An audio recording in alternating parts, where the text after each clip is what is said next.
All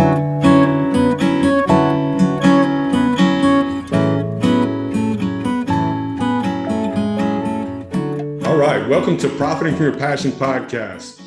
Today, we got somebody from out of state. I'm very excited about y'all meeting this lady and what she does, knowing about her life. So I'm going to jump right into it and introduce her. We're going to be talking to Bunny Young, MALPC. We'll find out what those mean in a minute. She's the founder of the Better Place Consulting. After recognizing the dissatisfaction in organizations and employees to help professionals make the most of their business and personal life, Bunny has made it her business to defy negative trends and help people and businesses turn that around. Her approach has empowered cultures of organizations nationwide, resulting in improved revenue, productivity, morale, employee retention, and quality of life. Bunny is able to quickly connect with people, open their minds to possibilities, help them uncover their purpose, and develop plans and goals. She is brutally direct with an amazing big heart. She's also a proud Army wife, mother of two beautiful and spunky daughters, has an incredible service dog, several fur babies, a nonprofit for service dogs, and is a retired stunt woman. Whether giving a keynote, hosting a workshop, or facilitating her specialty equine professional development retreats, she brings passion to every aspect of her world. And that's the formal introduction. I'm going to let Bunny introduce herself, but I just wanted to say, her spirit shines before her, and I'm glad y'all get to meet her. So Bunny, why don't you introduce yourself? Yeah. So having not written that introduction, it's always uncomfortable listening to it be read, especially the full introduction. So I'm going to honor that the listeners actually made it through that. So at the end of the day, first, MA is master's degree, master's of arts, and LPC is I'm a retired therapist. I'm still licensed, but the evolution of me is being born and raised in Southern California. And I had my best friend taken from me in a drunk driving accident when I was in high school. And I basically kind of left high school and went down to Ecuador to volunteer in an orphanage. And that was the first opportunity that I had to discover that value and purpose could go deeper than a job or what's on your business card. And it's worth mentioning that I'm a third generation entrepreneur. And the only thing that I said I would not grow up to be is an entrepreneur. So I came back from Ecuador, I got my undergraduate. And then, as you mentioned, I went overseas and was doing a live action stunt show. Then I got my master's degree I love learning. And one of the things that I have learned is that learning in a traditional school environment, while I'm grateful for my degrees, life has so many lessons to provide you. And learning about yourself is often one of the greatest degrees that you can get, because sometimes the farther you go down somebody else's path in a traditional learning environment or working for somebody else, the more you kind of lose yourself. And so as a therapist, when I started my practice, I happened to have a really successful practice. And I think that's because I grew up in business.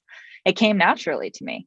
And when I was coaching other individuals about how to, grow their practice, I realized that my passion really was not in therapy, because therapy was so restricted as I felt. It wasn't very action-based. It was very, talk therapy. And so I started exploring experiential therapy. I started doing therapeutic programs with horses. And this all just kind of evolved. Like, you get permission to reinvent yourself daily if you want. And I found that when something lit me up, then it was easier to sell. It was easier to execute on. It came naturally, and I had more energy for everything else in my life. And so often we look at, okay, I'm working 40 hours. What can I do in my spare time? And I completely rewrote the script. I have a heart condition. I completely rewrote the script and said, okay, if today's my last day, what do I want to do? And I made sure that my days were filled with my obligations to my family and, self-care, which we're in a Western society that's, self-care is manicures and massages, and trust me, it goes a lot deeper than that. And self-care is to the benefit of everybody in your life. And then what did I have left over? How many days or how many times or how many hours did I have left over in my week? And what was the biggest impact that I could make in order to leave a legacy with that time? What did I want to do? What did I feel called to do, as well as what was the biggest impact? And so then I aligned that around the income to provide for my family. And when you're so clear and you're so aligned on it, and you have that support and you don't do it alone, it can happen with so much ease. And I just finished drawing this for a client where, like, the line kind of goes like this, but most people quit before they kind of see that hockey stick effect. And that's the point that a lot of people quit, because they're like, this isn't working. And really, one of the keys to success and fulfilling your purpose is not giving up. If it's something that important to you, you wouldn't give up on it. Right. Wow. There's, I like to maybe rewind that and go to the whole thing. There's a whole lot there to unpack, right? No, but wonderful stuff, because I agree with you, and that's really, profiting with passion. That's what this is about. It's not about profiting with money. It's about how do we enrich our lives? How do we, and by following that. And I love what you said about when these things start to align, there's an ease that comes about it that it's astonishing. It's almost like, wait, what? Maybe I'm doing something not right, because you struggle so hard to punch, and then finally, when that becomes clear, it becomes so much easier to say, no, that's not what we're doing. My wife and I, we wrote a purpose for ourselves as a couple, right? And then for our business, we wrote a purpose, and we know that when these opportunities come up in our business, if they don't align with that purpose, the answer is no. It doesn't matter how profitable it might look. It doesn't matter, because that's going to take us out of line with what we're meant to do, So in doing that, so I value and purpose, life has lessons. Let me, real quick, sorry about that. In doing that. Now, on the personal side, there you go. There's your dog. There's your baby, I guess, huh? Yes, that's my service dog. It's and I know one of the nonprofits you have that you're involved with. You're one of those people that I'm sure a lot of people go, how do you do it all? How do you do it all? Does that align with what you just said about following your purpose and your passion? It does. For the listeners, I have 5 companies right now. So I founded Plausible, which is a service dog nonprofit, and I just transitioned out of the executive director role into chairwoman of the board. And this was something that, I don't know how many of your listeners have kids, but there's a kids movie called Robots, and the robot was like, see a need, fill a need. And that's what my family was joking with me about, is like, I see a need and I create a company. Or create an LLC. And what I realized is I'm not doing 5 different jobs. These are just tools. The companies are just tools for me to be able to bring value and package value. And so my entire existence is about helping people align their potential with, their activities, and really be able to have this perspective that they have value and be able to bring that to the world. And so with Plausible, it's by helping them own whatever their disability is and matching with a service animal. I tell people all the time, I can do whatever you can do. It just takes me 6 legs to do it. Right. So even though I have a disability, I have a heart condition and I have a TBI. And so a lot of people are like, you don't look disabled. Well, there's 80% of the population has some kind of a disability at this point. And so whether it's diagnosed or not. And so, it's actually the majority of individuals that may benefit from, 100% of us would benefit from support in some way. Mine just happens to be a service animal. So Plausible exists to help people with service animals, individuals with disabilities that partner with service animals, have resources. So we educate the community, we educate people. So again, I'm coaching people. A Better Place Consulting. We do work-life alignment and growth coaching all day long. There's a team of coaches and consultants, myself included, that we work with companies and leaders and small business owners like my parents and my grandparents to be able to help them have more time with their family and align more with fulfilling their purpose and feel more fulfilled by what they're doing every single day and how they're spending their time. So again, I'm just allowing people to get more out of life. And then I have an investment group that helps people get out from under, business owners get out from under like crushing predatory loans. Right. And, that's not something that I advertise. That's something that just started from having conversations and relationships. And then we have an entrepreneur community and a piece of software. And every single company, I am helping people align with their potential. And I'm either coaching or educating or providing some kind of resource. And all of that, I'm still working about 4 hours a week. And, that is not for anybody listening. That's not how it started. Right. But, I've got a husband going on deployment. I've a full-time caregiver for my mom, and I've got my 2 babies that are not getting any younger.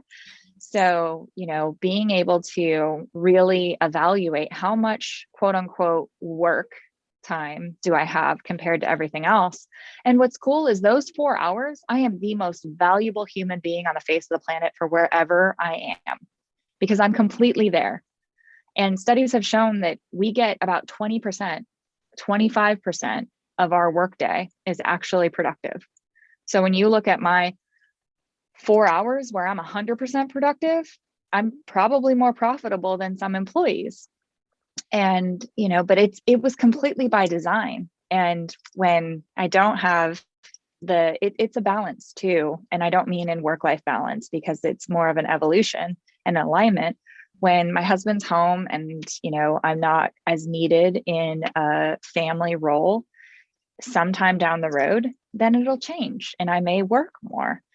The thing about it is the second that I stepped into my purpose, the value, the return on investment, when I saw how valuable I was by being in my purpose and doing something that only I can do, the amount of income skyrocketed, because I was confident and clear and not wasting time and not spending time questioning the value that I could bring. Right. And so to be able to do that and then move into a season of life where I'm managing money and not worrying about so much how to make money, nobody, this is the part where listeners are going to be like, what? Like, nobody makes money. You add value to the world and you receive value to the world, but right. The money in your bank account is not yours. Like it's just energy. It just lives there. And to be able to exchange that, it depends, because I worked really hard for a long time to be able to achieve that number in my bank account. And then it got in my bank account and I didn't feel any different about myself. I didn't feel any different about what I was doing. Like the money didn't make me feel any certain way. What I did every single day though, that definitely made me feel a certain way. And at the end of the day, they're not going to put on a tombstone, she made a lot of money. I don't care about that. I want to make sure that I made a lot of difference. Right. Wow. We're changing our business right now. And so we're following in some of that, I guess. And I'm not going to get into me a lot. This is your interview, but in doing it, and again, with us putting our purpose together and doing that, and we've realigned that, and over time. And so my question really on that is, we've got we have people listening probably from all different types, people that want to break out on their own that haven't even done it yet, people that have done it and are going, uh-oh, what now, right? And especially in those early stages where it seems like an exciting thing, and then we're going to lose everything, then we're going to own the world, then we're going to lose and going through that phase. And we have some people that have done really well, and they have a business, but the 4 hour thing, they're like, oh, that's unrealistic. I have to work more than everybody else. Kind of thing. So what would you say to them, just as other than call you and set up an appointment? What would you say to them as I only have 4 hours, so there's not a lot of those. Right. what would I say to somebody? That are any of that stages, that they're fighting with the the daily anxiety of feeling that I got to work more, I got to get more in, I got to get more done. Yeah. I mean, that to be completely honest, that's my thoughts. Those were my thoughts, is in order to make more money, I have to work harder. I have to do more.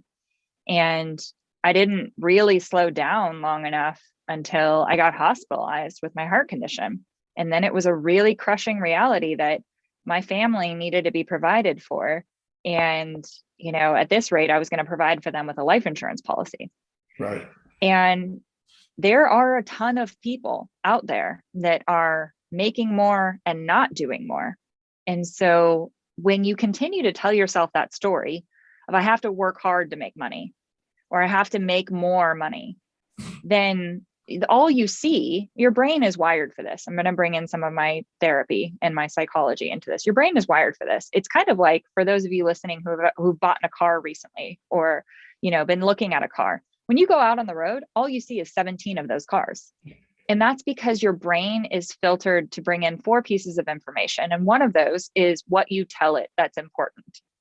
And so you've told it that this car and this decision is important, and your brain is searching for evidence to support whatever decision you're making. So by showing you the car over and over again, your brain's trying to validate the decision that you've made to invest in this car. And so when you're telling yourself, I have to work hard to make money, that's what you're going to see. You're just going to see opportunities for side hustles. You're going to see opportunities for, overtime, all of this kind of stuff. When you reverse that and you flip it on its head, how have I made money not working hard? Maybe selling something on Facebook Marketplace. If you're in America, most of us got stimulus checks this year, and we didn't work hard for that. We went through something traumatic, but we didn't necessarily work for that money. Investments, that's your money working for you. And so I started flipping this narrative into my money works harder than I do. So if I made $100, I may spend 15 or 20 of that and cut my expenses. It really depends on, you have to be more in love with your future than you are with your past. And we tell ourselves these stories. This is just human nature. We have these programs and these, 8-track tapes that we slide into our brains in order to make the world make sense. And at any time we can choose a different narrative and we can switch that up. Yeah. Okay. Yeah. I'm trying to bring in everything you're saying, because there's so much there, right? There's so much there. And, and I see people making the same mistakes. I've made plenty of them myself. Right. So in doing that, and focus on convincing ourselves of a truth that's only a truth because it's what we heard or what we experienced one time. Right. Or it's what we were taught as kids growing up, that, you got to work. And look, there's nothing wrong with hard work. There's nothing wrong with, doing those things. But if the objective is to be in a more profitable situation, to create a better revenue, I think it's more about finding what you mentioned before, finding that thing that you're the best at, finding that thing that attaches not only to your passion, but to your ability. Yeah. And driving that. And you may not need to do, 1,000 of them a month anymore. You may be able to do whatever that is, 10 of them, and make more money than you did, doing 1,000 working for somebody else, or just trying to run the treadmill. So Exactly. I found, so we'll take a Better Place Consulting, for example. So I found when my schedule became more constricted, I always want to serve absolutely everybody and help anybody and everybody make this world a better place. That's literally the name of the company. And now I only had 18 hours a week. I only had 10 hours a week, whatever it was. And so individual coaching wasn't the most efficient way for me to do that. So we created videos where it's a lower price point, so it's more available to more people, and anybody could hop in at any time and learn those lessons. And then we went to a 6-month group coaching program where all of these tools that I'd been developing since I started the company in 2014, and from a psychological perspective that helps you change human behavior in line with business strategy, putting those in a toolbox and then creating videos along with that. But now it's a 6-month program where somebody's going through with this group And if it's, December now, if they wanted to start it in February, what do they do between now and December? So I created an entire YouTube channel that was recordings of my lessons in 6 to 10 minutes. And so now I'm able to reach as many people across the world and impact as many lives and see it shared literally from country to country. And I didn't have to extend the amount of work that I did. I just created a more efficient way.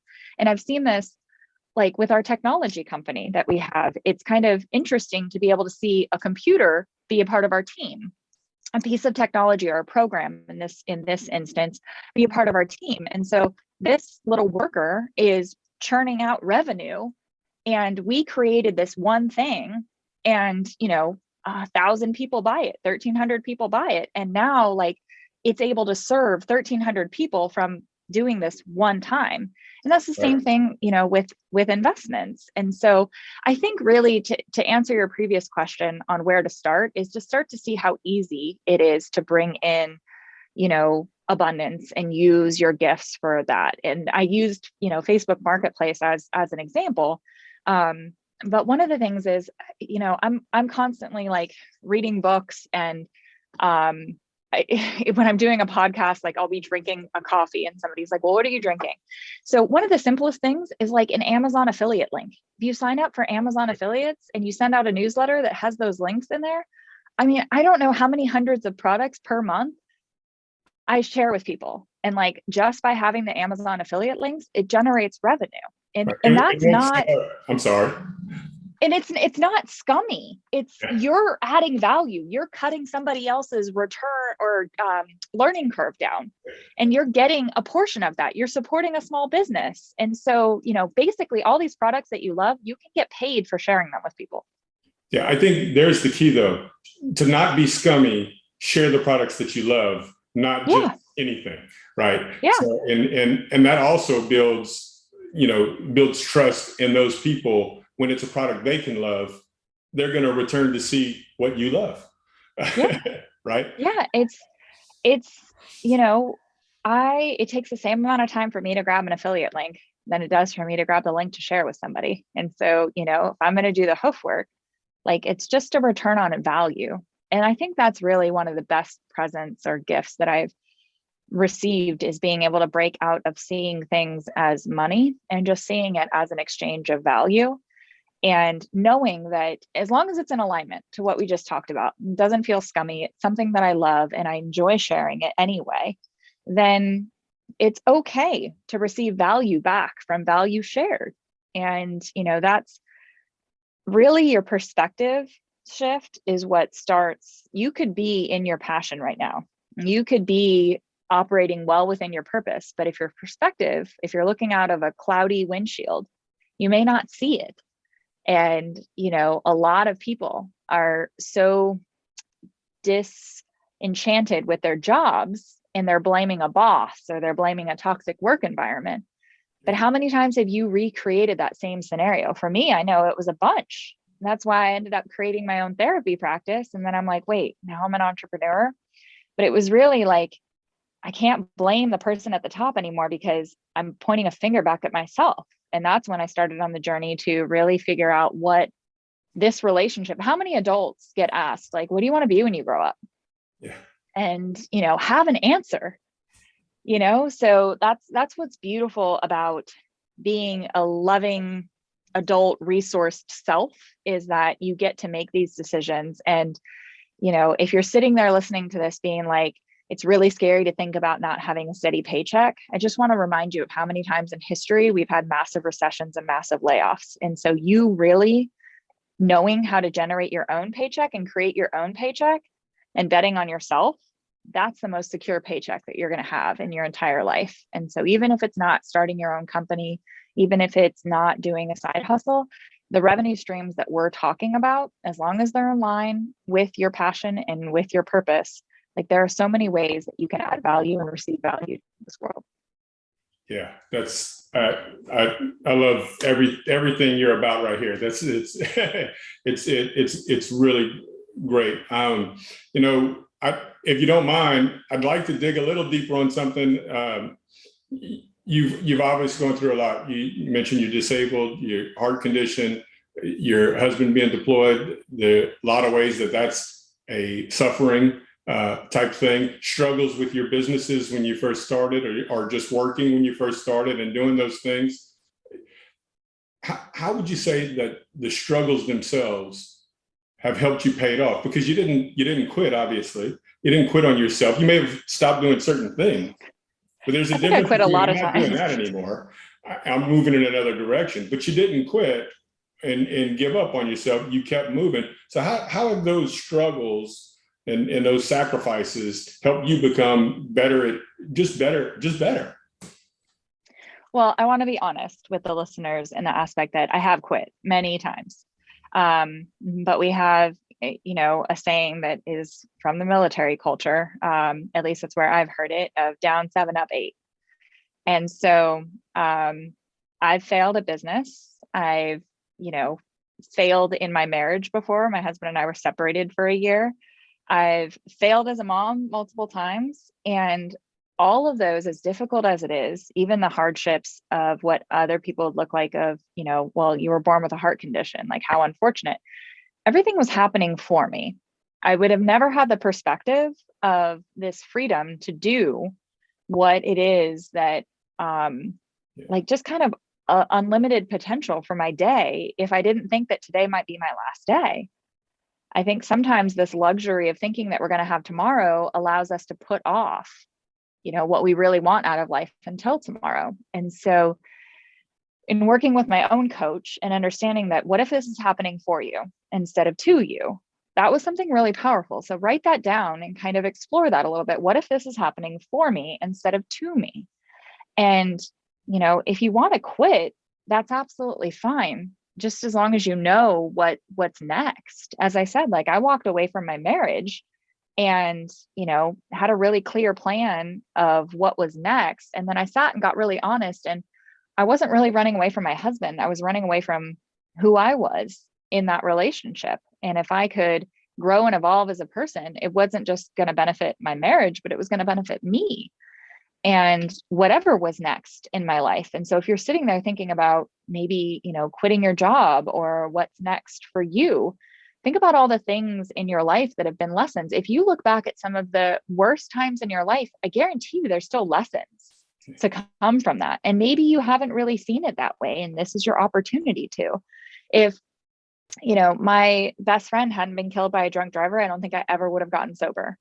Like, I don't think I would have ever quit drinking. Right. And so did he need to die for that? I'm not quite sure, but it's one of the lessons that I took out of that. And I can move forward. Like I joke that I have this long list of questions for God when I get to heaven. I doubt very highly that by the time I get there, I'm going to really worry about asking any of them. Yeah, because it's not going to matter.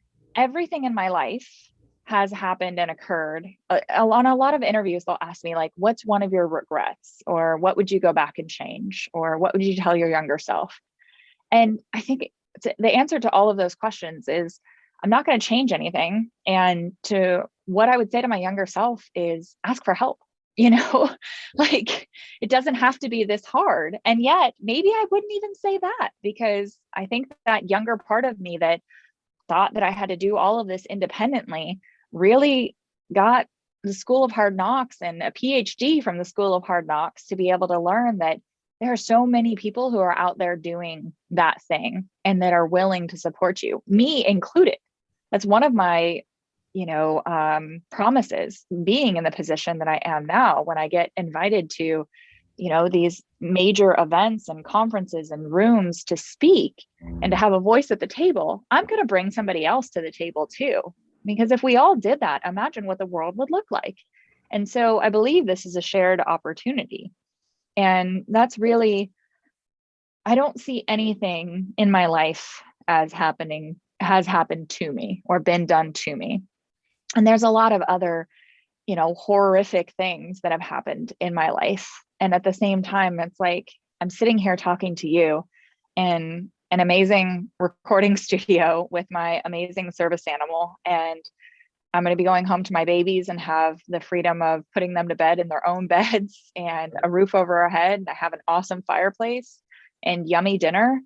Like, that's a blessing. And honestly, if we were living in a cardboard box, I probably would have the same perspective, because you can't take anything that I have learned, all of my experiences, you can't take that away from me. And so in that way, I'm one of the richest women in the world Yeah. as far as looking at my value and my experiences. But it's being able to really see it that way and not see it as, what has happened to me.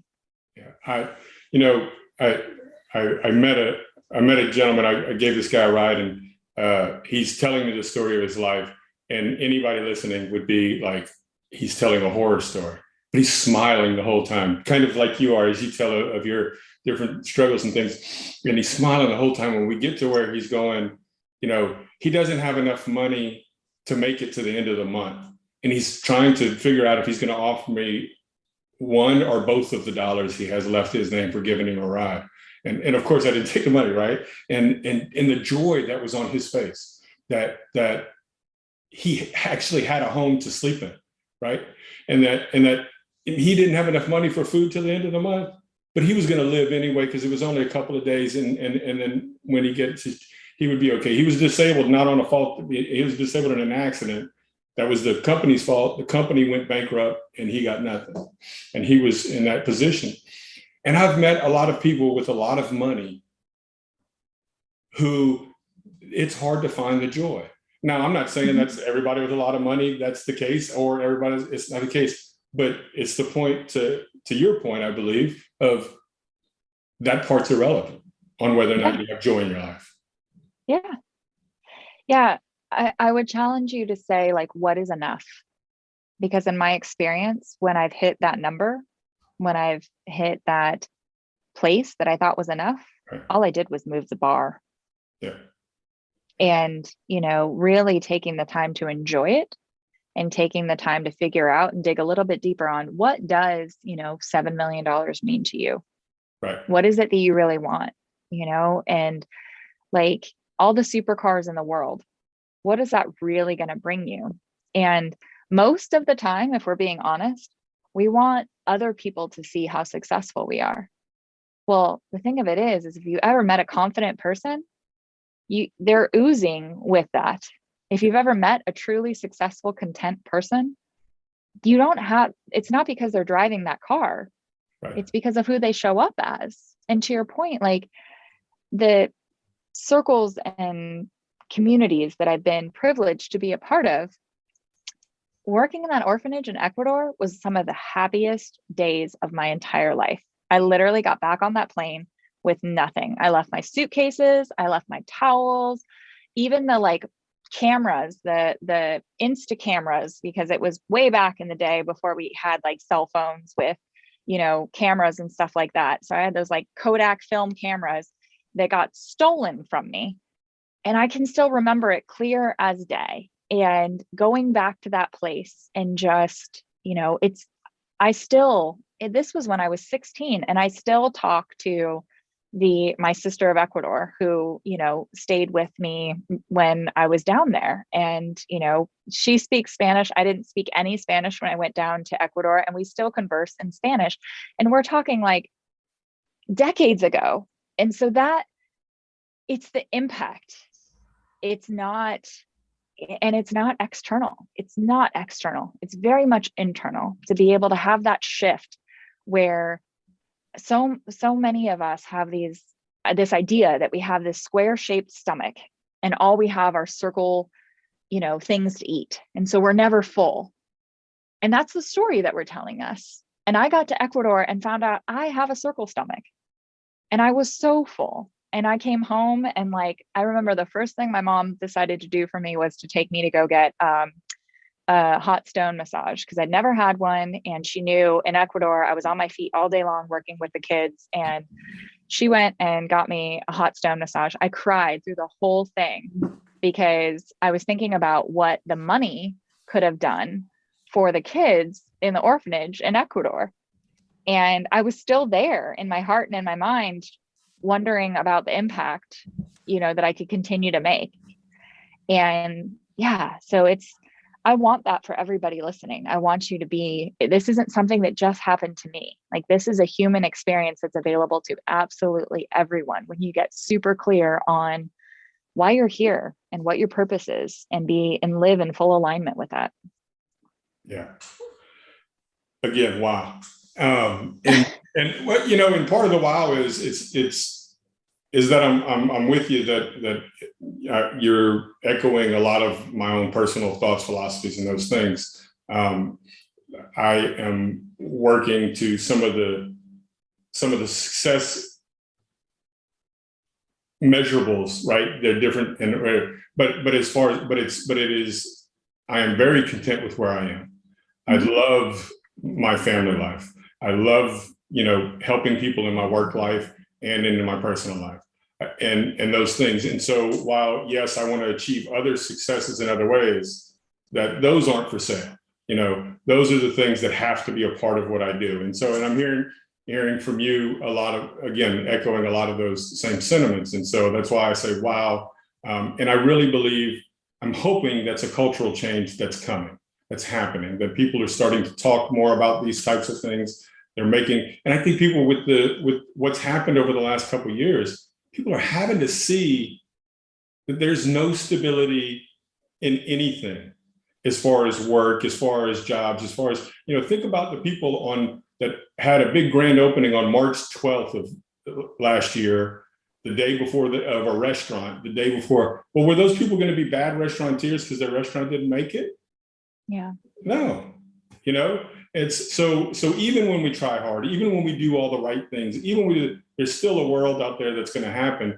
And again, it's not necessarily happening to us. Like you said, if we can take the attitude of, okay, what am I going to learn from this and how am I going to move forward and be stronger? Then we can still profit from it. We still can become better and greater, you know? Yeah. So I'd like to, we generally keep this a little over 30 minutes is about the time. So, and we're about there. So even though I could talk to you for a lot longer on your thoughts and what you do, but I'd like you to give an opportunity to just tell people out there anything you would like to about yourself, about how you think you could help them. You know, I'm looking at your site, all the things you do. It's again, it would sound like the introduction if I tried to list all those things and talk about them. But if they can, it's bunnyyoung.com, right? Bunnyyoung.com. And if you want to tell anybody other ways they can try to meet you, and we will also make sure we include that on the write-up for you. But anything else you got, Bunny, please. Yeah, the reason that I'm sitting here and the reason that we're having this conversation is to make sure that you guys that are listening know that there's resources for you to obtain any and all of what we talked about. And so, bunnyyoung.com has a ton of free resources. They're all free. There's a ton of downloads. There's a clarity assessment if you're wondering where to start. And that's all designed for you. And, you can hop on our Starfish Stories, which is a weekly message from me to just share some of the stuff that we were talking about. And my goal is to make it as much free as possible, as much as I can possibly share with you to just get you started. And then I also recognize that there's an accountability piece. And so if you're overwhelmed by the amount of resources out there, whether it's from our site or whether it's just out in the world and you want to schedule some time to talk with me or somebody from the team, you can shoot me a DM on Instagram. It's @bunnyhas6legs because of the service dog. And, send me a voice note and I will listen to each and every voice note and create that time and space on my calendar. It may take me a little bit, but I'll create that time and space on my calendar. Or, you can work with somebody from our team that's been hand trained by me and that I trust and love. Because at the end of the day, whatever you're feeling right now, I want to make sure that even if you are living in full alignment with your purpose, if there's anything that somebody in our position can do to help you support that, it makes the world better. And that's what we're here for. All right. Awesome. And that had me, I could go on a couple of other tangents with that. So, but that was great. I really appreciate you coming and taking the time to talk with us, taking the time to be here and be present. It's obvious you were present in the whole thing, during the whole time, and it's greatly appreciated. I wish you all the success, and you know what? Thank you and your husband for your service. I know it's a family thing, So Yes. Yeah. greatly It appreciate very it. much is. Yes. So, and I'm also the daughter and granddaughter and niece. So we have my maiden name has a fort named after it. So like that's something in entrepreneurship and military is what I've grown up with. And in both, anybody who has served in the military like you have, knows that the first thing you do in basic training is you learn what your mission is and you learn what your purpose is and you learn what your core values are and you're assigned to those. Yes. But those change absolutely everything about your perspective in serving the military. So it shows you something about life.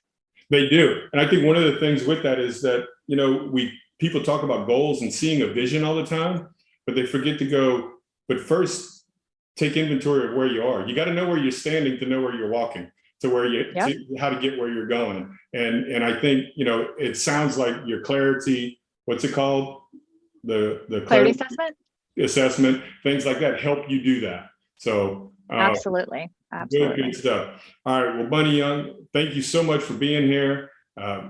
We will be, just to let everybody know, the next podcast will include a conversation that I had with a couple of the young people that I had individual podcasts with. We got together, we had this conversation, and just a great conversation. If you're worried about our youth, you need to listen to this podcast and hear these two people talk about their experiences in life and how they see opportunities instead of just negative things in this world today.